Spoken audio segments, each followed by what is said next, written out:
नमस्कार मंडळी, तुमचं पुन्हा एकदा स्वागत आहे आपल्या लाडक्या यूट्यूब चॅनलमध्ये, ज्याचं नाव आहे SK इन्व्हेस्टमेंट. तर मंडळी, आपण या चॅनलमध्ये शेअर मार्केट आणि बिझनेस रिलेटेड गोष्टींची माहिती देत असतो. त्याचप्रमाणे जसं तुम्ही आता या यूट्यूबच्या थंबनेलवरून तुम्हाला समजलं असेल की आपला आजचा जो व्हिडिओ असणार आहे तो असणार आहे म्युच्युअल फंड आणि इन्शुरन्स ह्यामधल्या डिफरन्सवर. तर ज्यावेळेस आपण इन्व्हेस्टमेंट करण्यासाठी जात असतो त्यावेळेस आपल्याला म्हणजे दोन ऑप्शन दिसतात. एक म्हणजे म्युच्युअल फंड असेल तो शेअर मार्केट रिलेटेड असतो आणि दुसरं म्हणजे इन्शुरन्स, फॉर एक्झाम्पल LICचा लाईफ इन्शुरन्स कॉर्पोरेशन. ठीक आहे, तर लक्षात ठेवा, आता काही जणांना वाटतं की आपण म्युच्युअल फंडमध्ये इन्व्हेस्टमेंट केली पाहिजे, काही जणांचं मत असतं आपण इन्शुरन्समध्ये इन्व्हेस्टमेंट केली पाहिजे, म्हणजे त्यामध्ये आपल्याला रिटर्न जास्त मिळतात. पण आपल्यासाठी कोणता प्लॅन चांगला आहे, म्हणजे तो LICचा असेल किंवा म्युच्युअल फंडचा असेल, आपल्यासाठी कोणता चांगला आहे, कशा पद्धतीने रिटर्न मिळणार आहेत आणि दोघांमधला डिफरन्स नक्की काय आहे. ठीक आहे, म्हणजे ज्यावेळेस तुम्ही हा टोटली पूर्ण व्हिडिओ बघणार त्यावेळेस तुम्हाला समजून जाईल की आपण कोणत्या याच्यामध्ये इन्व्हेस्टमेंट केल्यानंतर आपल्याला चांगल्या प्रकारे रिटर्न मिळून जातील. तर थोडासाही वेळ न दवडता आपण डायरेक्टच सुरुवात करू. तर आता मंडळी, तुम्ही बघत असाल म्युच्युअल फंड वर्सेस इन्शुरन्स म्हणजेच LIC. तर त्याच्यानंतरचा पॉईंट आहे तो म्हणजे लिस्ट. ठीक आहे, आता आपण ह्या व्हिडिओमध्ये नक्की कोणत्या गोष्टींमध्ये डिस्कस करणार आहे तर ते म्हणजे काय, डिटेल्स म्हणजेच काय, म्युच्युअल फंड आणि इन्शुरन्स ह्यामध्ये डिफरन्स काय असतो, म्युच्युअल फंड कशाला म्हणतात, त्याच्यानंतर इन्शुरन्स नक्की कशाला म्हणतात, त्यांच्या डेफिनेशन काय आहेत, आपण ह्याच्यावर डिस्कशन करणार आहे. त्याच्यानंतर दुसरा टाईप म्हणजे प्लॅन. आता ज्यावेळेस इन्शुरन्सला आणि म्युच्युअल फंडला जर कम्पेअर करायचं असेल तर त्या दोघांचे टाईप बघितले पाहिजेत, नक्की किती म्युच्युअल फंडमध्ये कोणते टाईप असतात किंवा म्युच्युअल फंडमध्ये इन्व्हेस्टमेंट करण्यासाठी टाईप कोणते आहेत. ठीक आहे, त्याबद्दल आपण डिस्कस करणार. त्याच्यानंतर आपण इन्शुरन्स करत असेल तर इन्शुरन्सचे पण काही प्लॅन असतात, मग ते आपल्याला जसं की आपल्या मुलांसाठी असतात, त्याच्यानंतर आपल्या स्वतःसाठी असतात किंवा आपल्या पॅरेंट्ससाठी पण असतात. ठीक आहे, अशा पद्धतीचे प्लॅन असतात. तर ते कोणत्या प्रकारचे प्लॅन असतात, त्याचा डिफरन्स काय, ठीक आहे, ते आपण पॉईंट बघणार. त्याच्यानंतरचा तिसरा पॉईंट आहे तो म्हणजे महत्त्वाचा पॉईंट, तो म्हणजे रिटर्न्स. ठीक आहे, आपण इन्शुरन्स कंपनीमध्ये इन्व्हेस्टमेंट करतोय, ॲक्च्युली इन्शुरन्स कंपनीमध्ये इन्व्हेस्टमेंट करत असेल तर तो इन्शुरन्स कवर असतो, लक्षात ठेवा सगळ्यात आधी. कारण LIC हा एक इन्शुरन्स आहे, म्हणजेच इन्शुरन्स कवर आहे, ना की इन्व्हेस्टमेंट आहे. ठीक आहे, म्हणजेच आणि म्युच्युअल फंडमध्ये इन्शुरन्स कवर नसतो, पण म्युच्युअल फंडमध्ये काय आहे तर म्युच्युअल फंड एक इन्व्हेस्टमेंटचा टाईप आहे. ठीक आहे, पण आपण काय करत असतो, आपल्याला माहिती नसल्यामुळे आपण LICलाच इन्व्हेस्टमेंट समजतोय आणि त्याच्यामध्ये आपण रिटर्न एक्सपेक्ट करतोय. ठीक आहे, म्हणजे कुठंतरी आपला एक पॉईंट चुकतोय, तो आपण या रिटर्न्स या सेक्शनमध्ये डिस्कस करणार आहे. त्याच्यानंतरचा पॉईंट असेल आपला तो म्हणजे रिस्क. आता लक्षात ठेवा, आपले असणारे कष्टाचे पैसे आपण इन्व्हेस्टमेंट करतोय. ठीक आहे, मग ते म्युच्युअल फंडमध्ये इन्व्हेस्टमेंट करत असेल किंवा इन्शुरन्समध्ये इन्व्हेस्टमेंट करत असेल, म्हणजेच LICमध्ये इन्व्हेस्टमेंट करत असेल, म्हणजे कोणत्या प्रकारची रिस्क आहे हे आपल्याला बघितलं पाहिजे. कारण जर समजा म्युच्युअल फंडमध्ये इन्व्हेस्टमेंट केली आणि तो जर म्युच्युअल फंड लॉसमध्ये जात असेल किंवा जर समजा ती कंपनीज बंद पडली तर आपण नक्की काय केलं पाहिजे, म्हणजे त्यासाठीच आपल्याला ती रिस्क कन्सिडर केली पाहिजे. आपली रिस्क कॅपॅसिटी किती आहे, त्या म्युच्युअल फंडमध्ये असणारी रिस्क किती आहे. त्याच्यानंतर सेम तसंच इन्शुरन्स असतं. आता शक्यतो आपल्याला काय वाटतं की इन्शुरन्स म्हणजे LICमध्ये इन्शुरन्स केला म्हणजे त्यामध्ये रिस्क नसते, पण त्यामध्ये पण रिस्क इन्व्हॉल्व असतात. तर त्या कोणत्या प्रकारच्या रिस्क असतात हे पण आपण यामध्ये डिस्कस करणार आहे. त्याच्यानंतरचा पॉईंट असेल तो म्हणजे चार्जेस. आता आपण इन्शुरन्स करत असेल किंवा म्युच्युअल फंड करत असेल ह्याच्यामध्ये चार्जेस तर आलेच. ठीक आहे, म्हणजे आपल्याला म्युच्युअल फंडमध्ये इन्व्हेस्टमेंट करतोय पण कोणत्या प्रकारचे चार्जेस द्यावं लागतात आपल्याला, किंवा LICमध्ये कोणत्या प्रकारचे चार्जेस द्यावं लागतात हे पण आपण चार्जेस या सेक्शनमध्ये डिस्कस करणार. त्याच्यानंतरचा पॉईंट आहे तो म्हणजे टॅक्स. ठीक आहे, म्युच्युअल फंडमध्ये कोणते टॅक्स असतात आणि इन्शुरन्समध्ये कोणते टॅक्स असतात, मग आपल्याला त्यामध्ये चांगल्या पद्धतीने रिटर्न्स चांगले मिळू शकतात आणि कमी टॅक्स जाऊ शकतो. त्याच्यानंतर जर आपण ITR फाईल दाखल केल्यानंतर आपल्याला टॅक्स रिटर्न कोणता मिळू शकतो हे पण आपण ह्या पॉईंटमध्ये डिस्कस करणार आहे. ठीक आहे, म्हणजे आपल्याला एका बाजूला म्युच्युअल फंड, दुसऱ्या बाजूला इन्शुरन्स, ह्या दोघांना कम्पेअर करायचं असेल तर ह्या असणाऱ्या 6 पॉईंटवरच आपण त्यामध्ये कम्पॅरिझन करू शकतो आणि त्याच्यामधून चांगल्या प्रकारे आउटपुट काढू शकतो. आणि शेवट मी माझा असणारा प्रेफरन्स तुम्हाला शेअर करीन जो की तुम्हाला असणाऱ्या इन्व्हेस्टमेंट करण्यासाठी फायदेशीर राहील. ठीक आहे, तर चला तर मग आपण पहिला पॉईंट बघू, तो म्हणजे म्युच्युअल फंडचा. आता लक्षात ठेवा, म्युच्युअल फंड नक्की कशाला म्हणतात. ठीक आहे, तर म्युच्युअल फंडच्या आधी आपण डेफिनेशन बघू. म्युच्युअल फंड म्हणजेच काय, लोकांनी गुंतवलेले पैसे एकत्रितरित्या शेअर मार्केटमध्ये गुंतवले जातात आणि त्यावर मिळणारा लाभांश सर्वांना समान वाटला जातो, त्याला आपण काय म्हणतो, म्युच्युअल फंड म्हणतो. ठीक आहे, त्याच्यानंतर काय, शेअर मार्केटमध्ये ही गुंतवणूक करण्याचे एखादे करण्याचं काम हे कोण करतं? एखादी कंपनी करत असते, कारण सगळ्या लोकांकडून पैसे गोळा करायचे आणि ते असणारे जे पैसे आहेत ते डायरेक्ट असणाऱ्या स्टॉक मार्केटमध्ये इन्व्हेस्टमेंट केली जाते किंवा मग ते डेप्थमध्ये पण डेप्थ इन्व्हेस्टमेंटनुसार पण केली जाते, म्हणजे त्याचा कोणत्या टाईपचा म्युच्युअल फंड आहे, ठीक आहे, त्यावर ते गोष्टी डिपेंड असतात. त्याच्यानंतरचा पुढचा पॉईंट काय, तर अशा कंपन्यांना असेट मॅनेजमेंट म्हणतात. असेट मॅनेजमेंट कंपनी कोणाला म्हणायचं? जी आपले जे असेट आहेत, आता आपण इन्व्हेस्टमेंट करतोय, इन्व्हेस्टमेंट म्हणजे असेटच आहे, ठीक आहे, म्हणजे काय, दायित्व आहे, ठीक आहे, सॉरी संपत्ती आहे, म्हणजे ती त्याला असेट मॅनेजमेंट कंपनी आपण म्हटलं जातं. त्याच्यानंतर काय, ह्या कंपन्या वेगवेगळ्या म्युच्युअल फंड योजना सादर करतात. आता लक्षात ठेवा, फॉर एक्झाम्पल आपण जर म्युच्युअल फंड जर स्टेट बँक बघत असेल, स्टेट बँक ही एक बँक आहे प्लस म्युच्युअल फंड कंपनी पण आहे. स्टेट बँकेचे भरपूर म्युच्युअल फंड आहेत. त्याच्यानंतर त्यामध्ये जर बघितलं आपण, स्टेट बँकेचा स्मॉल कॅप म्युच्युअल फंड, त्याच्यानंतर लार्ज कॅप म्युच्युअल फंड आहे, त्याच्यानंतर ब्ल्यू चिप स्टॉक, त्याच्यानंतर स्टेट बँकेचा इंडेक्स फंडचा म्युच्युअल फंड आहे, ठीक आहे, म्हणजे भरपूर असे म्युच्युअल फंड असतात. समजलं? मग ते कोणत्या प्रकारचा आहे त्यावर त्याची योजना सादर करतात, म्हणजे ते सांगतात की आमचा हा लार्ज कॅप म्युच्युअल फंड आहे किंवा आमचा हा स्मॉल कॅप म्युच्युअल फंड आहे, ठीक आहे. त्याच्यात आपल्यासारख्या अनेक गुंतवणूकदारांनी गुंतवलेल्या पैशाचं व्यवस्थापन करण्याची ही कंपनी काम करते. आता आपण सगळे जे लोक आहेत ते डायरेक्ट स्टॉक मार्केटमध्ये इन्व्हेस्टमेंट करायला आपण जर घाबरत असेल तर आपण काय करतो, डायरेक्ट म्युच्युअल फंडमध्ये आपण इन्व्हेस्टमेंट करण्यासाठी देतो आणि ते काय करतात, म्युच्युअल फंडमध्ये इन्व्हेस्टमेंट करतात, ठीक आहे. ही कंपनी सर्व निधीचा एकत्रितरित्या शेअर्स इक्विटी म्हणजे शेअर्समध्ये इन्व्हेस्टमेंट करते, सरकारी रोखे म्हणजे गव्हर्नमेंट बॉन्ड्स, त्याच्यानंतर डिबेंचर्स आदी विविध पर्यायामध्ये गुंतवणूक करत असते आणि त्याच्यावर जो काय फायदा आणि तोटा होतो तो सगळ्यांना कमिशन त्यांचं कट करून सगळ्यांमध्ये तो वाटला जातो. समजलं? ह्याला म्हणतात म्युच्युअल फंड. आता शॉर्टमध्ये सांगायचं झालं तर म्युच्युअल फंड म्हणजे काय, समजा 10 लोक आहेत, 10 लोकांना इन्व्हेस्टमेंट कुठं करायची हे जर समजत नसेल आणि त्यांना जर शेअर मार्केटमध्ये इन्व्हेस्टमेंट करायची असेल पण ते घाबरत असतील किंवा त्यांना माहिती नसेल तर ते काय करतात, 10 जण लोक एका कंपनीकडे सगळे असणारे पैसे देतात, ती कंपनी काय करते, त्या सगळ्यांचे पैसे घेते, त्यांच्या असणाऱ्या नॉलेजवर ती इन्व्हेस्टमेंट केली जाते स्टॉक मार्केटमध्ये.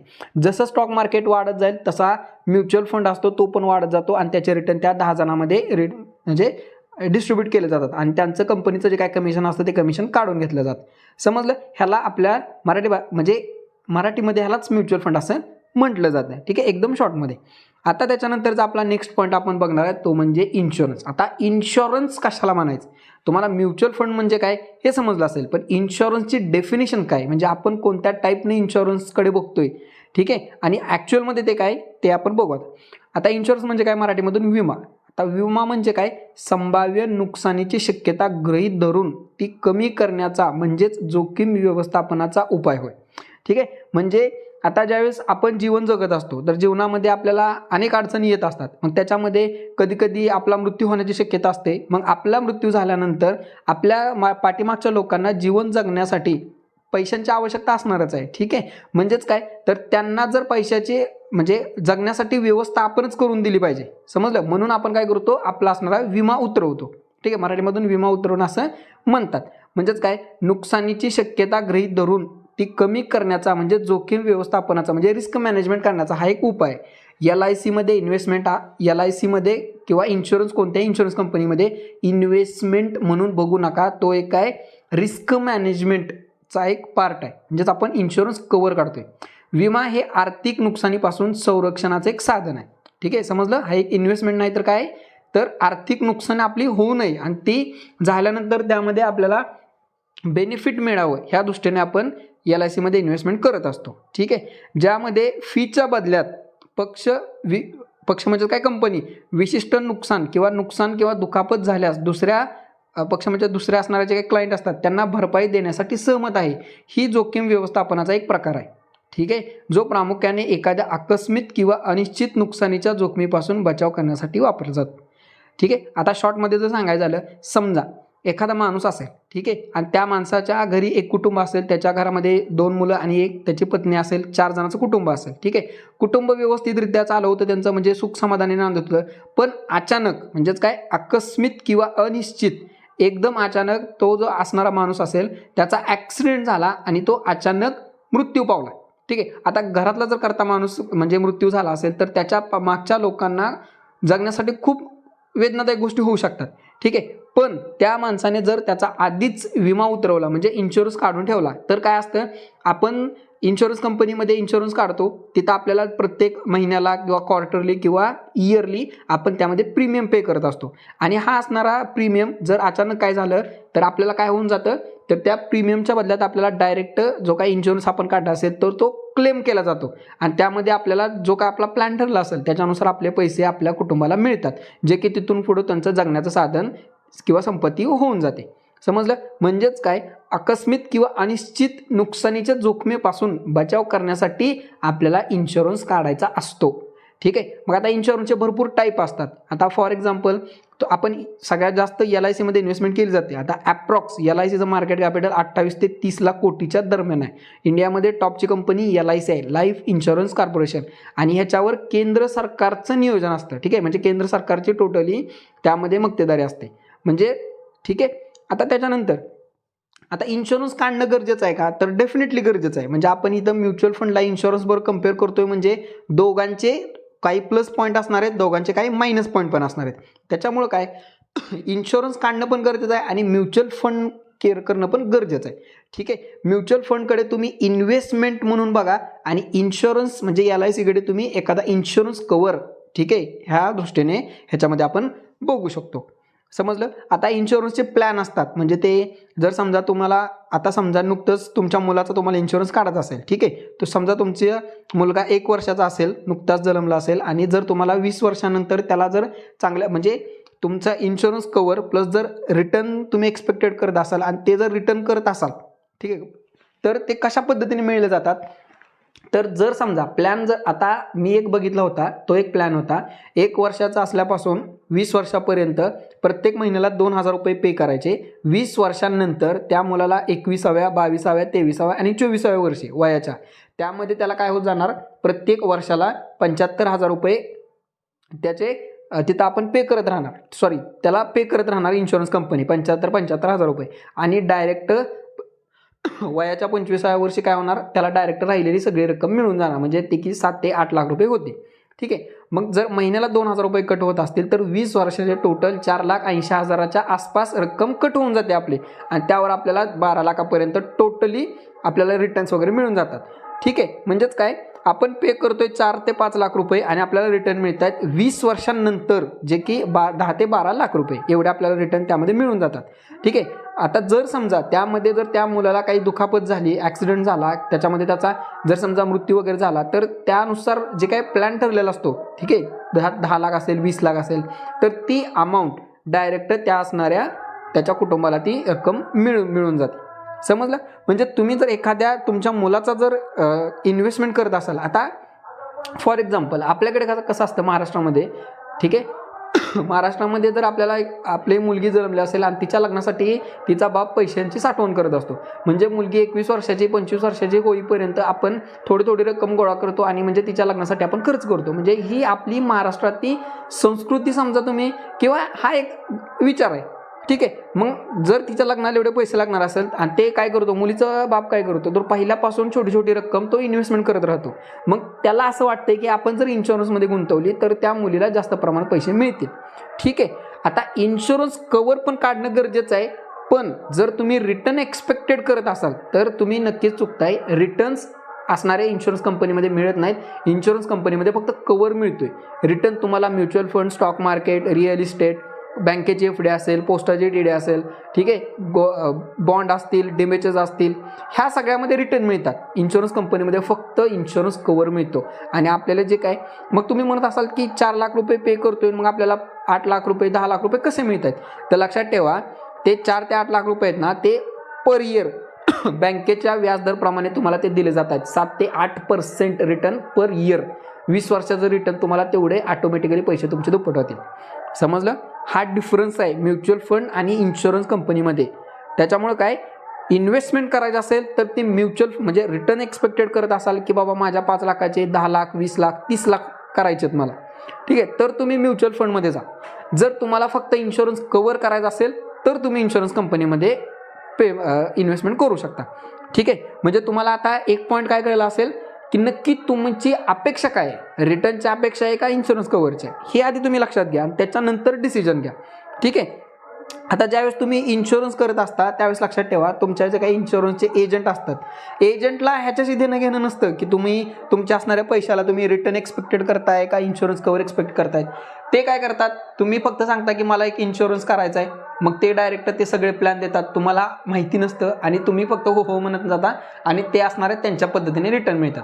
आणि 20 वर्षानंतर तुम्हाला परत एकदा तुम्ही विचार येतो की आपण 20 वर्षापूर्वी केलेली जी काही इन्व्हेस्टमेंट आहे ती कदाचित चुकल्या गेली, पण एकदा गोष्टी झाल्यानंतर 20 वर्षानंतर हा विचार करून उपयोग नसतो.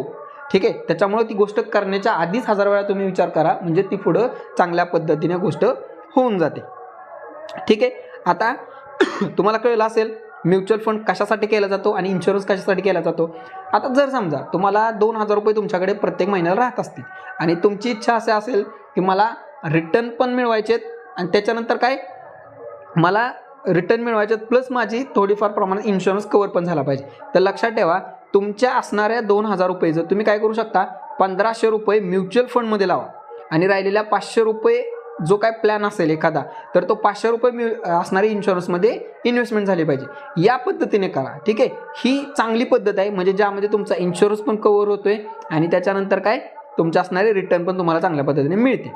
समजलं, म्हणजे तुम्हाला हा पॉईंट क्लिअर झाला असेल. म्युच्युअल फंड नक्की कशाला म्हणतायत, का केला जातोय आणि कशासाठी केला जातोय, इन्शुरन्स का केला जातोय, कशासाठी केला जातोय आणि तो तुम्हाला उपयोगाचा आहे का, हे तुम्हाला यामध्ये डिस्कशन झालं असेल.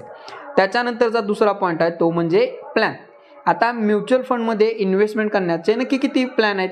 ठीक आहे, कशा प्रकारे आपण म्युच्युअल फंडमध्ये इन्व्हेस्टमेंट करू शकतो. आणि दुसरा पॉईंट म्हणजे काय, इन्शुरन्समध्ये आपण कशा पद्धतीने इन्व्हेस्टमेंट किंवा ठीक आहे इन्व्हेस्टमेंटच करू शकतो. ठीक आहे, ते कशा पद्धतीने करू शकतो, त्याचे प्लॅन काय. तर लक्षात ठेवा, म्युच्युअल फंडमध्ये इन्व्हेस्टमेंट करायचं असेल तर तुम्हाला 2 प्रकारचे प्लॅन आहेत. एक म्हणजे सिप, म्हणजे त्याला आपण SIP म्हणतो, आणि दुसरा पॉईंट म्हणजे लमसम. ठीक आहे, आता सिप म्हणजे काय, सिस्टेमॅटिक इन्व्हेस्टमेंट प्लॅन. ठीक आहे, सिपला आपण काय म्हणतात, सिस्टेमॅटिक इन्व्हेस्टमेंट प्लॅन.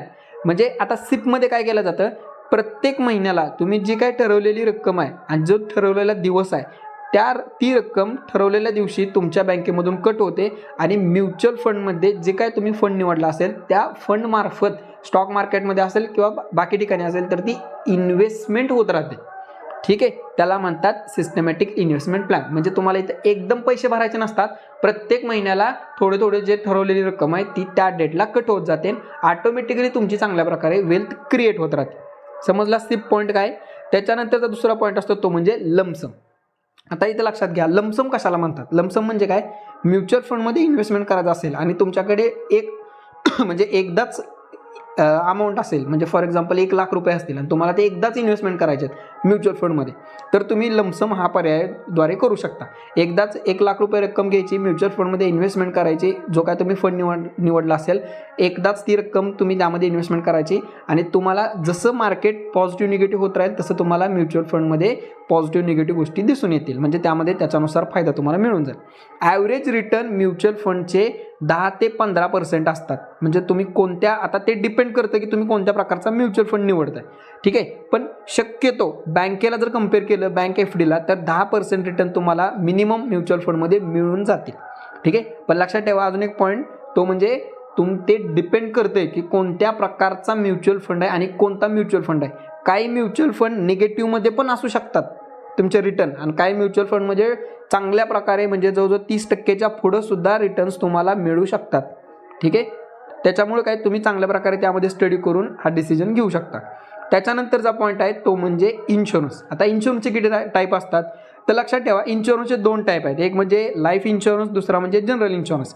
आता ह्यामध्ये अजून पण इन्शुरन्सचे टाईप आहेत, लक्षात ठेवा. मी फक्त आपल्याला कम्पेअर करण्यासाठी 2 पॉईंटच घेतलेले तिथं. ठीक आहे, एक म्हणजे लाईफ इन्शुरन्स. आता लाईफ इन्शुरन्स म्हणजे काय, जिथं तुमच्या असणाऱ्या जीवनाला कम्पेअर केला जाते. ठीक आहे, सॉरी, जीवन म्हणजे लाईफला कम्पेअर करून त्यामध्ये तुम्ही इन्शुरन्स काढला जातोय. म्हणजे फॉर एक्झाम्पल तुम्ही स्वतःचा इन्शुरन्स करताय.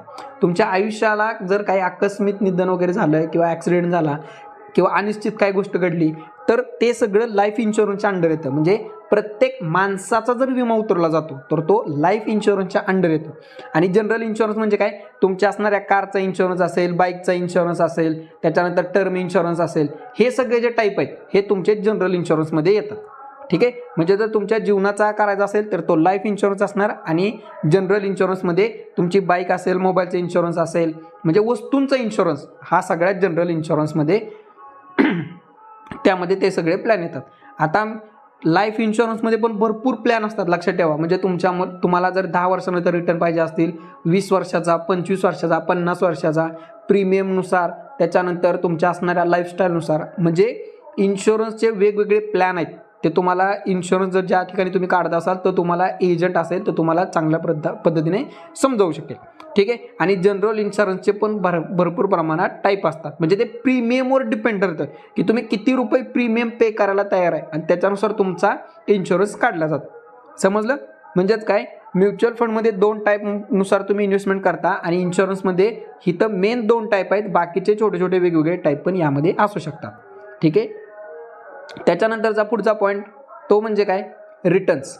आता लक्षात ठेवा, तुम्हाला रिटर्न कसे एक्सपेक्टेड करताय तुम्ही, त्यावर ते रिटर्न्स असतात. फॉर एक्झाम्पल, आता जर समजा तुम्ही म्युच्युअल फंडमध्ये इन्व्हेस्टमेंट करत असाल तर म्युच्युअल फंडमध्ये तुम्हाला हाय रिटर्न्स मिळून जातात. ठीक आहे. म्हणजे आपण ॲव्हरेज आणि ॲप्रॉक्स पकडतोय. लक्षात ठेवा, इथं काय ॲक्युरसी नाही आहे की एवढेच मिळतील तेवढेच मिळतील, पण म्युच्युअल फंडमध्ये चांगल्या पद्धतीने रिटर्न मिळतात. ओके. जर तुम्ही आता चांगल्या पद्धतीने जर सिप केली तर आपल्या ह्या यूट्यूब चॅनलवरमध्ये तुम्ही बाकीचे जर आपले व्हिडिओ बघितले तर म्युच्युअल फंडचे जे काही ह्याच्यावर आपले जे लेक्चर झालेले आहेत त्यामध्ये तुम्हाला ह्या गोष्टी तिथं मी दिलेल्या आहेत की रिटर्न्स कशा पद्धतीने मिळतात. ठीक आहे. तुम्ही ते व्हिडिओ तुम्ही डिस्क्रिप्शनमध्ये मी लिंक देतो, तो तुम्ही व्हिडिओ नक्की बघा. ठीक आहे. आता म्युच्युअल फंडला जर इन्शुरन्सची कवर म्हणजे कम्पेअर केलं तर लक्षात ठेवा, इन्शुरन्समध्ये डेफिनेटली लो रिटर्न मिळणार जर कंपॅरिझन केलं तुम्ही म्युच्युअल फंड बरोबर. आता हे असं का होतंय, म्युच्युअल फंडमधली जी काय इन्व्हेस्टमेंट आहे ती डायरेक्टली स्टॉक मार्केटमध्ये केली जाते आणि इन्शुरन्स कंपनीमध्ये आपण काय करतोय, इन्शुरन्स काढतोय. त्याच्यामुळे तिथं रिटर्न्स एक्सपेक्टेड करायचेच नसतात. तिथं फक्त इन्शुरन्स कवर एवढंच आपण एक्सपेक्टेड केलं जातं आणि तुमच्या असणाऱ्या 7% रिटर्न पर इयर बँकेच्यानुसार तुम्हाला लास्टला तुमच्या असणारा जो काय तुम्ही प्रीमियम पे करताय ते डायरेक्ट रिटर्नच्या स्वरूपात दिलं जातं. समजलं? आणि म्युच्युअल फंड तसं नाही. म्युच्युअल फंड हा कसा असतो, मार्केट जोखमीच्या अधीन असतो. म्हणजे जसं स्टॉक मार्केट वाढेल त्या पद्धतीने तुम्हाला रिटर्न मिळून जाते. ठीक आहे. म्हणजेच काय, ऑब्व्हियसली रिटर्न जर एक्सपेक्टेड करत असाल, तुमचा पॉईंट ऑफ व्ह्यू जर रिटर्नचा असेल तर लक्षात ठेवा म्युच्युअल फंडमध्ये तुम्हाला जास्त प्रमाणात रिटर्न मिळणार आहेत. ॲप्रॉक्स वर्षाला इथं 12 ते 15% म्हणजे 10% पासून पुढंच चांगल्या म्युच्युअल फंडमध्ये रिटर्न मिळतात. ठीक आहे. आणि इन्शुरन्स कंपनीमध्ये तुम्हाला 7 ते 8% ह्याच्याच ॲप्रॉक्स इकडं तिकडं इन्शुरन्सचे रिटर्न मिळत असतात. ठीक आहे. म्हणजे जर तुम्हाला छोटंसं एक्झाम्पल जर सांगायचं झालं तर लक्षात ठेवा, मी एक इन्शुरन्स प्लॅन बघितला होता. ठीक आहे. आणि माझा सिप पण आहे, म्हणजे म्युच्युअल फंडमध्ये पण इन्व्हेस्टमेंट आहे. तर मी जो प्लॅन बघितला होता त्या प्लॅनमध्ये काय सांगितलं गेलं होतं, 20 वर्षाचं जसं मी एक्झाम्पल मागाशी दिलं होतं, 20 वर्षाचंच आपण एक्झाम्पल घेऊ. तर त्यामध्ये तो माणूस काय करत होता, त्याच्या मुलाचा इन्व्हेस्टमेंट करण्यासाठी टोटली 5 लाख रुपये इन्व्हेस्टमेंट करत होता प्रीमियम. ठीक आहे. शेवटपर्यंत 20 वर्ष, आणि त्याला रिटर्न किती मिळणार होते, 12 लाख रुपये. ठीक आहे. 5 लाखाचे 12 लाख रुपये तुम्हाला काय असतील ते रिटर्न मिळणार होते, ते की 20 वर्षामध्ये. ठीक आहे. आणि म्युच्युअल फंडमध्ये कसं होतं, ठीक आहे. आता म्युच्युअल फंडमध्ये जर कम्पेअर केलं, जर तुम्ही 2,000 रुपयाची जर सिप जर लावली तर लक्षात ठेवा तुम्ही 20 वर्षामध्ये टोटल 5 लाख रुपयेच यामध्ये इन्व्हेस्टमेंट करताय. ठीक आहे. आणि 5 लाख रुपये जे काय होत आहेत, टोटली तिथं 30 लाख रुपये रिटर्न तुम्हाला मिळतात. ठीक आहे. मग तुम्ही म्हणत असाल हे कसं शक्य आहे, तर ते शक्य आहे. ठीक आहे. ते कसं, तर तुम्ही जर आपला म्युच्युअल फंडचा म्युच्युअल फंडबद्दल जर तुम्ही आपला जो आधीचा व्हिडिओ बघितला असेल तर त्या म्युच्युअल फंडमध्ये जो काय आपलं लेक्चर आहे त्या लेक्चरमध्ये तुम्हाला ह्या गोष्टी सगळ्या समजल्या असतील. ठीक आहे. आता फॉर एक्झाम्पल जर आपण बघितलं, आता इथं बघा म्युच्युअल फंडची आपली जी काय PDF असेल, 1 मिनिट. ठीक आहे. आता इथं बघा,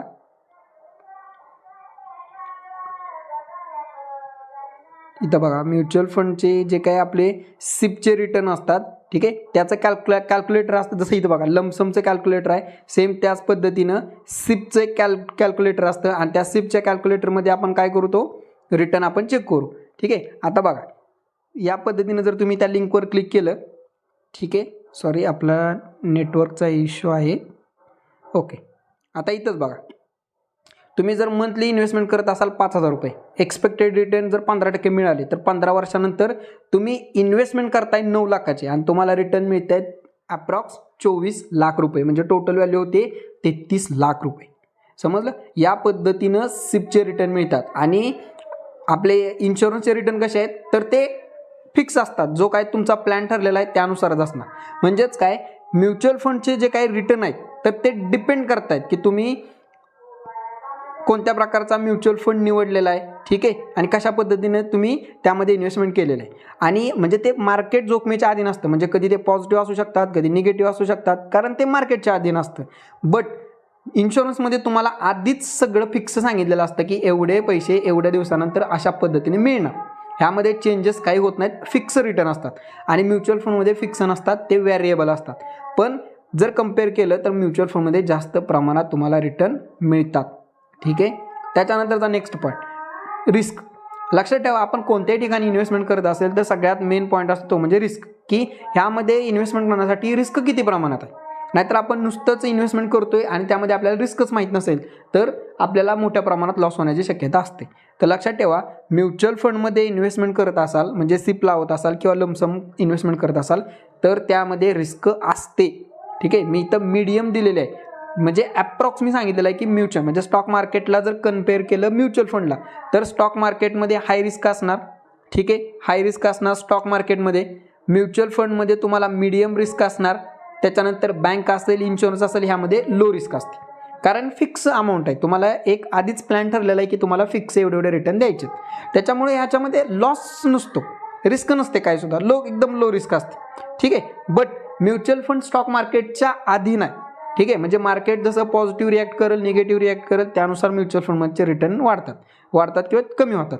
समजलं. त्याच्यामुळे म्युच्युअल फंडमध्ये जर तुम्ही इन्व्हेस्टमेंट करत असाल तर तुम्हाला इथं मीडियम प्रमाणात रिस्क असते, म्हणजे 50 ते 80% रिस्क असते तुम्हाला लॉस होण्यासाठी. ठीक आहे. बट यामध्ये जर तुम्ही चांगल्या प्रकारे माहिती घेतली तर रिटर्न्स पण तेवढ्याच पद्धतीने मिळतात.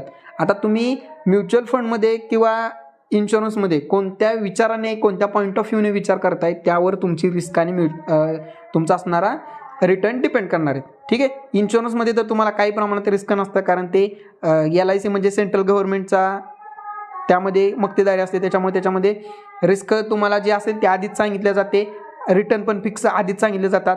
पण आता म्युच्युअल फंड पण सेंट्रल गव्हर्नमेंटचं म्हणजे सेबीच्याच अंडर येतं. ठीक आहे. फक्त त्यामध्ये कसं व्हेरिएबल रिटर्न असतात आणि रिस्क पण कमी जास्त होऊ शकते, डिपेंड अपॉन मार्केट. समजलं. सो म्युच्युअल फंडमध्ये रिस्क असते आणि इन्शुरन्समध्ये जे काही रिस्क नसते. त्याच्यानंतरचा नेक्स्ट पॉईंट तो म्हणजे चार्जेस. लक्षात ठेवा, म्युच्युअल फंडमध्ये आणि इन्शुरन्स कंपनीमध्ये तुम्ही जर इन्व्हेस्टमेंट करत असाल तर तुम्हाला चार्जेस कोणत्या प्रमाणे लागणार आहेत ते आपण इथे डिस्कस करू. तर लक्षात ठेवा, म्युच्युअल फंडमध्ये जर तुम्ही सिप लावत असाल किंवा लमसम इन्व्हेस्टमेंट करत असाल तर तिथं तुम्हाला एक्झिट लोड नावाचा चार्ज 1% असतो. ठीक आहे. विदिन इयर, पुढं राहिलं विदिन इयर म्हणजे काय, जर समजा तुम्ही सिप लावत असाल, SIP लावत असाल म्युच्युअल फंडमध्ये, तुम्ही जर 1 वर्षाच्या आत जर SIP बंद केली तर त्यामध्ये तुम्ही जेवढी अमाऊंट त्यामध्ये कट झालेली असेल, तिथे इन्व्हेस्टमेंट झालेली असेल, त्या अमाऊंटच्या 1% जी अमाऊंट असेल ती तुमची कट होऊन तुम्हाला तेवढे चार्जेस तिथं मिळतात, म्हणजे भरावे लागतात. ठीक आहे. पे होतात. म्हणजेच काय, जर समजा तुमच्याकडे 1 लाख रुपये जर अमाऊंट असेल तर 1 लाखामधले 1 लाखाची 1% जे की किती असणार, 1000 रुपये तुम्हाला तिथं चार्जेस भरावे लागतात. पण कधी जर 1 वर्षाच्या आत तुम्ही जर म्युच्युअल फंडमध्ये एक्झिट केलं तर. अदरवाईज 1 वर्षानंतर जर तुम्ही त्याच्यामधून बाहेर पडला तर कोणत्याही प्रकारचे एक्झिट लोड वगैरे नसतो. ठीक आहे. त्याच्यानंतर काय, ट्रान्झॅक्शन चार्जेस. आता लक्षात ठेवा, म्युच्युअल फंडमध्ये इन्व्हेस्टमेंट करत असाल तर ट्रान्झॅक्शन चार्जेस असतात, जे की एक निग्लिजिबल अमाऊंट असते. ठीक आहे. काय ब्रोकर चार्जेस करत नाहीत, काय ब्रोकर करतात. ते डिपेंड आहे की तुम्ही कोणत्या ब्रोकरकडून इन्व्हेस्टमेंट करताय म्युच्युअल फंडमध्ये. ठीक आहे. त्याच्यानंतर काय, GST. आता लक्षात ठेवा, तुम्ही म्युच्युअल फंडमध्ये इन्व्हेस्टमेंट करताय म्हणजे हा एक इन्व्हेस्टमेंटचा पार्ट आहे, म्हणजे जे की इन्कमचा पार्ट आहे. ठीक आहे. कारण तुम्ही रिटर्नसाठी अप्लाय करता इथं, म्हणजे इन्व्हेस्टमेंट करताय. ठीक आहे. म्हणजे तुम्हाला अदर इन्कम पाहिजे आहे, सो त्याच्यावर 18% GST असते. ओके. म्हणजे तुमची जी काय अमाऊंट असेल ती तेवढी GST तुमच्याकडे म्हणजे पे केली जाते. म्हणजे म्युच्युअल फंडमध्ये इन्व्हेस्टमेंट करताना 18% GST लागते. ठीक आहे. आता शक्यतो सगळ्यामध्ये चार्जेस असतात, GST लागते, त्याच्यामुळे त्यामध्ये पण GST लागते. त्याच्यानंतर आता बघू आपण इन्शुरन्समध्ये कोणत्या प्रकारचे चार्जेस आहेत. लक्षात ठेवा, इन्शुरन्समध्ये चार्जेस आता तुम्ही ज्यावेळेस प्लॅन करत असता, इन्व्हेस्टमेंट करत असता, त्यावेळेस तुम्हाला चार्जेस जर ब्रोकरकडून किंवा एजंटकडून सांगितले जात नाही, ठीक आहे, पण काही वेळेला तो सांगतो. पण आता त्यामध्ये कोणते चार्जेस असतात? Fund management charges. तुमचे जे काही अमाऊंट आहे ती त्यांना मॅनेज करायचे आहेत, सो त्याचा फंड मॅनेजमेंट चार्जेस असतात, ठीक आहे. त्याच्यानंतर मॉर्टॅलिटी चार्जेस असतात, प्रीमियम अलोकेशन चार्जेस आहेत, GST 18% आहे त्यामध्ये, त्याला सुद्धा पार्शियली विड्रॉल चार्जेस आहेत, म्हणजे तुम्ही जर LIC मधून बाहेर पडत असाल त्याचे चार्जेस असतात. इन्शुरन्स प्रीमियम करत असाल तर त्या प्रीमियमला GST असते किंवा त्याचे चार्जेस असतात. त्याच्यानंतर स्विचिंग चार्जेस, म्हणजे जर तुम्हाला इन्शुरन्स बंद करायचा असेल त्याचे पण चार्जेस असतात, ठीक आहे. आता हे चार्जेस जास्त प्रमाणात आहेत का कमी प्रमाणात आहेत ह्याच्याबद्दल आपल्याला डीपमध्ये डिटेल्स नाहीत, ठीक आहे. तुम्ही नेटमधून नेट इंटरनेटवरून माहिती घेऊ शकता किंवा तुमच्या असणाऱ्या जवळच्या जो काही LICचा जो ब्रोकर असेल, एजंट असेल, त्यामध्ये तुम्ही डिस्कशन करून त्यामध्ये माहिती मिळवू शकता, ठीक आहे. पण जे की चार्जेस कमी असतात इन्शुरन्समध्ये पण आणि म्युच्युअल फंडमध्ये पण. जर तुम्ही स्टॉक मार्केटला ब्रोकरेज वगैरे जर कम्पेअर केलं तर ह्यामध्ये चार्जेस एकदम कमी असतात, ठीक आहे, बट चार्जेस असतात, ठीक आहे. त्याच्यानंतरचा नेक्स्ट पॉईंट तो म्हणजे टॅक्स. आता आपण इथं इन्व्हेस्टमेंट करतोय, ठीक आहे, ऑब्विसली आपल्याला टॅक्स पे करावा लागणारच आहे. तर कोणत्या प्रकारचे टॅक्स असतात म्युच्युअल फंडला आणि इन्शुरन्सला, तर ते आपण इथं बघू.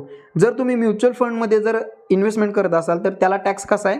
जर विड्रॉल विदिन 1 इयर, ठीक आहे, जर तुम्ही 1 वर्षाच्या आत म्युच्युअल फंडमधून जर बाहेर पडत असाल तर एक्झिट लोड 1% लागणारच आहे तुम्हाला, ठीक आहे. आणि त्याच्यावर तुम्हाला जे काही प्रॉफिट आहे 50% ऑन गेन. म्हणजेच काय, तुम्ही जर समजा 1 लाख रुपये तुम्हाला निव्वळ जे प्रॉफिट असतं, फक्त प्रॉफिट नॉट अ मुद्दल, 1 लाख रुपये प्रॉफिट आहे तर त्या असणाऱ्या प्रॉफिटला 15% तुम्हाला टॅक्स पे करावा लागेल, ठीक आहे. जर तुम्ही ITR जर रिटर्न वगैरे फाईल दाखल केली तर त्यामधून तुम्हाला सूट वगैरे मिळू शकते किंवा ते ITR रिटर्न तुम्हाला टॅक्स रिटर्न येऊ शकतो, ठीक आहे. नसेल तर तुमचा 15% TDS कट होऊन तुम्हाला पैसे मिळतात, समजलं. नंतर आपण ITR फाईल करून ते माघारी घेऊ शकतो, समजलं. म्हणजे 1 वर्षाच्या आत जर बाहेर पडत असाल तर हे या पद्धतीने टॅक्स आहेत. आणि जर समजा तुम्ही विड्रॉल आफ्टर 1 इयर, 1 वर्षानंतर म्युच्युअल फंडमधून जर बाहेर पडत असाल तर त्यावर तुम्हाला 10% गेन ओव्हर 1 लाख पर फायनान्शियल इयर. जर अमाऊंट 1 लाखाच्या पुढं असेल, ठीक आहे, 1 वर्षानंतर त्यावर तुम्हाला 10% टॅक्स असतो. म्हणजेच काय, TDS 10% कट होतो. ITR फाईल जर दाखल केली, तुम्ही जर टॅक्सेस वगैरे व्यवस्थित पे केले तर तुम्हाला हे रिटर्न वापस सुद्धा मिळतात, ठीक आहे. तुमचा टॅक्स असेल तर तुम्हाला नंतर तुम्ही माघारी मिळू शकता, समजलं. म्युच्युअल फंडमध्ये या पद्धतीने टॅक्स आहे. 1 वर्षाच्या आत एक्झिट करत असाल तर एक्झिट लोड म्हणजे 1% प्लस 15% टॅक्स, म्हणजे 16% तुम्हाला इथं चार्जेस आहेत, जे की फक्त प्रॉफिटला असतात, मुद्दलला नसतात. आणि जर तुम्ही 1 वर्षानंतर विड्रॉल करत असाल, ठीक आहे, 1 वर्षामध्ये 1 लाख रुपयेपेक्षा जास्त असतील तर 10% तुम्हाला 10% टॅक्स तुम्हाला कलेक्ट केला जातो, समजलं. आता इन्शुरन्सला आपण कम्पेअर करू तर इन्शुरन्समध्ये कशा प्रकारे टॅक्स आहेत, तर सेक्शन 80C नुसार you can claim deduction of your life insurance premium paid from your taxable income as per provision of section 80C. Actual deduction is restricted to 10% of the minimum capital sum assured of premium paid which is lower. म्हणजे काय, हे काय सांगते, इन्शुरन्समध्ये पण तुम्हाला tax वगैरे असतो, पण ते आता डिपेंड करते की कोणत्या प्रकारचा प्लॅन आहे वगैरे, पण शक्यतो, ठीक आहे. आता हे इन्शुरन्सचे जे काही टॅक्स आहे ना, तर तो फायनान्शियल इयरच्या जे काही आर्थिक बजेट आहे त्यामध्ये ठरतो, ठीक आहे. आता जसं की आपलं जे 23-24चं जे काय फायनान्शियल इयर आहे त्यामध्ये 5 लाखापर्यंत सूट दिले गेले आहे, ठीक आहे. म्हणजे 5 लाखापर्यंत जर तुमचं नेट प्रॉफिट असेल तर त्यामध्ये तुम्ही काय करू शकता, तुम्हाला टॅक्स वगैरे काय लागणार नाहीत असं 23-24च्या बजेटमध्ये सांगितलेलं आहे, ठीक आहे. आपण इथं ॲव्हरेज नेटवरून माहिती घेतलेली आहे, ठीक आहे. त्याच्यामुळे इथं काय, जे काय सेक्शन 80C नुसार काय सांगते, 10% minimum capital sum assured of premium paid, म्हणजे जो काय तुमचा प्रीमियम असेल त्याच्यावर 10% वगैरे तुम्हाला टॅक्स वगैरे लागू शकतो, ठीक आहे. हे तुम्ही तुमच्या असणाऱ्या ब्रोकरशी डिस्कस करून यावर निर्णय घेऊ शकता, टॅक्स किती लागतो वगैरे, ठीक आहे. पण शक्यतो इन्शुरन्स टॅक्सच्या अंडर येत नाही, शक्यतो. जर तो कोणत्या प्रकारचा प्लॅन आहे त्याच्यावर ते डिपेंड असतं, पण म्युच्युअल फंडमध्ये डेफिनेटली टॅक्स असतोच, ओके. आणि इन्शुरन्सवरचा जो काय टॅक्स आहे तो आर्थिक बजेटमध्ये चेंजेस वगैरे होत राहतात, समजलं. त्याच्यानंतर आपण काय बघतोय, ठीक आहे, आपल्याला हे पॉईंट समजले. आता लक्षात ठेवा, आपण नक्की कोणता स्टडी केला हे आपण शॉर्टमध्ये बघू. जसं इथं बघा, आपण म्युच्युअल फंडमध्ये बघत होतो म्युच्युअल फंडला इन्शुरन्सला कम्पेअर करतोय, त्याच्यामध्ये आपण हे 6 पॉईंट डिस्कस केले. म्हणजे तुम्हाला म्युच्युअल फंड कोणता चांगला आहे, कोणता वाईट आहे ह्याच्यावर आपण डिस्कशन केलं. त्याच्यानंतर प्लॅन बघितला, रिटर्न कसे असतात, रिस्क कशी असते, चार्जेस काय आहेत, टॅक्स कसे आहेत हे आपण बघितलं. ठीक आहे. आता अजून एक पॉईंट लक्षात ठेवा. आता माझा पॉईंट ऑफ व्ह्यू सांगतो. जर समजा तुम्ही रिटर्न एक्सपेक्टेड करत असाल तर तुम्ही डेफिनेटली म्युच्युअल फंड थ्रू जावा. ठीक आहे. आणि जर तुम्ही इन्शुरन्स कवर जर बघत असाल तर तुम्ही डेफिनेटली इन्शुरन्स थ्रू जाऊ शकता. पण अजून एक पॉईंट सांगतो, आपण 20 वर्षासाठी इन्व्हेस्टमेंट करतोय किंवा 20 वर्षाचा आपण एखादा प्लॅन घेतोय, मग तो म्युच्युअल फंडचा असेल किंवा इन्शुरन्सचा असेल, आपली अपेक्षा थोडी तरी रिटर्नची असतेच. ठीक आहे. आपण काय नुसतं इन्शुरन्स कव्हरसाठी करत नाही, आपली अपेक्षा असते की आपल्याला रिटर्न पण मिळाले पाहिजेत. तर लक्षात ठेवा, मी जसं सांगितलं तुम्हाला, तुमची जर 2000 रुपये अमाऊंट असेल तर त्यामध्ये 1500 रुपये तुम्ही म्युच्युअल फंडमध्ये टाका, जे की तुम्हाला चांगल्या पद्धतीने रिटर्न देतील. आणि 500 रुपये पर मंथ, ठीक आहे, आपण हे पर मंथ बघतोय, 500 रुपये पर मंथ जो काय प्लॅन असेल त्यामध्ये तुम्ही ते इन्शुरन्समध्ये टाका, जे की आपली टोटली 2000 रुपये आपल्याला व्यवस्थितरित्या रिस्क मॅनेज झालेले आहे. म्हणजे जर काय प्रॉब्लेम आला तर तुमचा जो काय 500 रुपये तो तुम्हाला प्रीमियम चांगल्या प्रकारे मिळून जाईल आणि जे काही 1500 रुपये ते तुम्हाला रिटर्न मिळून जातील. ठीक आहे. नाहीतर जर तुम्ही पहिल्यांदा डिसिजन व्यवस्थित विचार करून नाही घेतला तर 20-30 वर्षानंतर तुम्हाला पश्चाताप करण्याशिवाय कोणत्याही प्रकारची पुढं उपयोग होणार नाही. फक्त पश्चातापच करावा लागेल की आपल्याला माहीत असून आपण ह्या गोष्टी डिस्कस केल्या नाहीत किंवा आपण त्या बघितल्या नाहीत. ठीक आहे. त्याच्यामुळं काय, म्युच्युअल फंडमध्ये तुम्ही जावा. म्युच्युअल फंडमध्ये चांगले रिटर्न असतात. रिस्क ॲक्च्युअलमध्ये स्टॉक मार्केटला कम्पेअर केलं तर खूप कमी आहे. ठीक आहे. त्याच्यामुळं आता इन्व्हेस्टमेंटचे टाईप भरपूर आहे. बँक एफ-डी आहे, पोस्टल टी-डी आहे, इन्शुरन्स कंपनी आहे, म्युच्युअल फंड आहे, स्टॉक मार्केट आहे, क्रिप्टो करन्सी आहे. ठीक आहे. हे सगळे रिअल इस्टेट आहे, गोल्ड आहे, भरपूर टाईप आहे. पण प्रत्येक टाईपमध्ये काहीतरी एक वेगळं रिझन आहे. ठीक आहे. जसं की बँकेमध्ये एफ-डी आपण का करतोय, आपल्याला तिथं लिक्विडिटी आहे, म्हणजे आपण कधीही पैसे आणू शकतोय, कधीही काढू शकतोय आणि आपल्याला जास्त नाही, थोडे म्हणजे कमी रिस्कमध्ये आपल्याला रिटर्न पाहिजे, जे की 7% आसपास तुम्हाला मिळते. ठीक आहे. तुम्ही त्याच्यानंतर म्युच्युअल फंडमध्ये का करता इन्व्हेस्टमेंट, कारण स्टॉक मार्केट रिस्की राहतं. ठीक आहे. तुम्हाला त्याबद्दल ज्ञान नाही, त्याच्यामुळे ज्याला ज्ञान आहे त्याच्याकडून तुम्ही इन्व्हेस्टमेंट करताय स्टॉक मार्केटमध्ये, म्हणजे ते म्युच्युअल फंड असतं, तिथं रिटर्न तुम्हाला चांगले मिळतात. त्याच्यानंतर काय, इन्शुरन्स का करताय, कारण इन्शुरन्स कवर मिळतोय म्हणून इन्शुरन्स करतोय आपण. रिटर्नसाठी इन्शुरन्स करू नका. ज्यांना रिटर्न एक्सपेक्टेड आहे त्यांनी इन्शुरन्स घेऊ नका. इन्शुरन्समध्ये तुम्हाला रिटर्न मिळत नाहीत, फक्त इन्शुरन्स कवर मिळतो. ठीक आहे. त्याच्यानंतरचा पॉईंट काय, जर समजा तुम्हाला एक इन्व्हेस्टमेंट करायची आहे, ठीक आहे, एकदम झिरो रिस्क, तर तुम्ही गोल्डमध्ये इन्व्हेस्टमेंट करा. सोनं वगैरे तुम्ही खरेदी करून ठेवू शकता, म्हणजे व्हर्च्युअली खरेदी करू शकता आणि फिजिकली पण खरेदी करू शकता. ठीक आहे. जर समजा तुम्हाला RD लावायचं असेल पोस्टामध्ये, एकदम कमी रिस्क, मग तुम्ही पोस्टामध्ये जास्त प्रमाणात रिटर्न मिळतात बँकेला कम्पेअर केलं तर. ठीक आहे. म्हणजेच काय, प्रत्येक गोष्ट ज्या त्या ठिकाणी व्यवस्थित आहे. तुम्हाला काय अपेक्षा आहे, रिटर्न पाहिजेत, कवर पाहिजे, थोडेसे रिटर्न पाहिजेत, कमी रिस्कमध्ये पाहिजेत, की रिटर्न नाही फक्त माझे पैसे ठेवायचेत. म्हणजे तुम्हाला जे एक्सपेक्टेड आहे ते आधी बघा आणि त्याच्यानुसार हे इन्व्हेस्टमेंट जे टाईप आहेत त्याच्यानुसार तुम्ही डिसिजन घेऊ शकता. समजलं. टोटली तुम्ही हा व्हिडिओ आपला व्यवस्थित बघितला त्याबद्दल तुमचं मनपूर्वक आभार.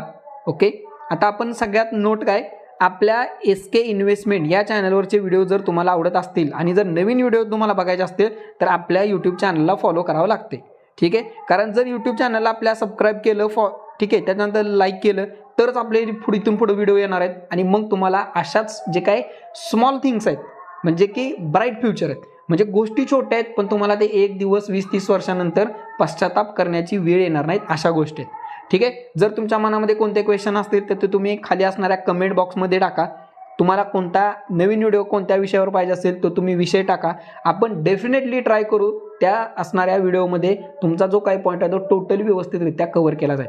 आपले व्हिडिओ सगळे मराठीमधून असणार आहेत, त्याच्यामुळे आपल्या असणाऱ्या यूट्यूब चॅनलला 100% तुम्ही सबस्क्राईब करून ठेवा आणि शेजारी असणाऱ्या घंटा दाबून ठेवा, म्हणजे नोटिफिकेशन तुम्हाला सगळ्यात आधी येऊन जाईल. ठीक आहे. SK इन्व्हेस्टमेंट या चॅनलमध्ये तुम्ही व्हिडिओ बघितला त्याबद्दल तुमचं मनपूर्वक आभार. आपण पुन्हा एकदा भेटू अशाच प्रकारचा एखादा नवीन व्हिडिओमध्ये आणि नवीन विषयावर. तोपर्यंत धन्यवाद.